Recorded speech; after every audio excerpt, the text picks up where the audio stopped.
Pemirsa Sriwijaya Pas, saya sedang berada di Kota Batu Raja. Saat ini kita memantau secara langsung aksi damai yang dilakukan oleh masyarakat Muslim Indonesia Kabupaten Ogan Komering Ulu, Provinsi Sumatera Selatan yang mendesak agar Menteri Agama Republik Indonesia membuat pernyataan permohonan maaf secara terbuka kepada seluruh umat Islam karena telah menodai dan membuat sakit hati umat Islam dengan statementnya yang menganalogikan gonggongan suara anjing dengan suara azan di masjid maupun musola.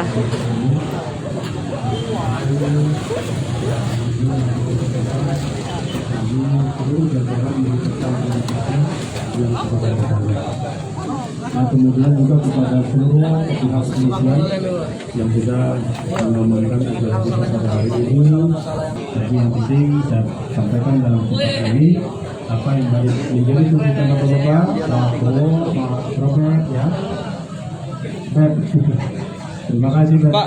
Izin dulu Pak. Bapak, izin dulu Pak. Mohon berkenan Pak. Tadi Bapak sudah akan mengakhiri penyampaian Bapak, tapi Bapak belum menjawab poin ketiga dari tuntutan kami. Ya.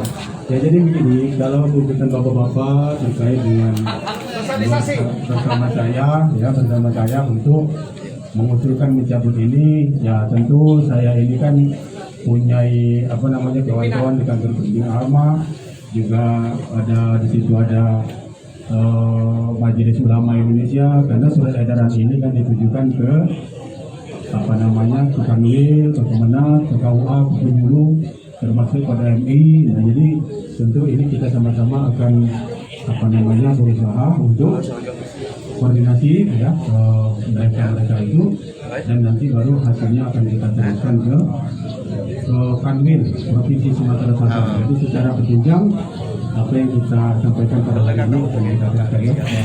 Itu barangkali tapi ini akan kami tagih Pak.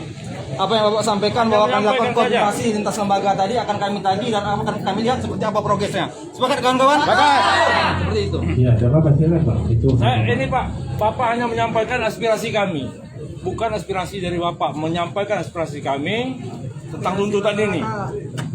Mohon kami tolong Bapak sampaikan ke provinsi dan ke tingkat nasional, ya, bukan aspirasi Bapak. Akan kita sampaikan, ya, akan kita teruskan. Ya. Sosialisasi ini Pak, minta tolong ditahan dulu Pak. Stop. Jangan ada kelas dengan masyarakat, sama kelas dengan pengurus masjid. Karena kita tidak tahu kepribadian pengurus masjid masing-masing. Jangan sampai ada kesalah paham ke depannya. Jadi sosialisasi itu lebih baik dibukukan dulu, dipending dulu. Sekarang diincar di masyarakat penjara kan? Ya, terima kasih Bapak-bapak. Itu barangkali dapat kami sampaikan. Wassalamualaikum warahmatullahi wabarakatuh. Waalaikumsalam. Hai pemirsa Sri Popo TV, jangan lupa komen, like, dan subscribe, serta tonton terus berita-berita terupdate lainnya ya.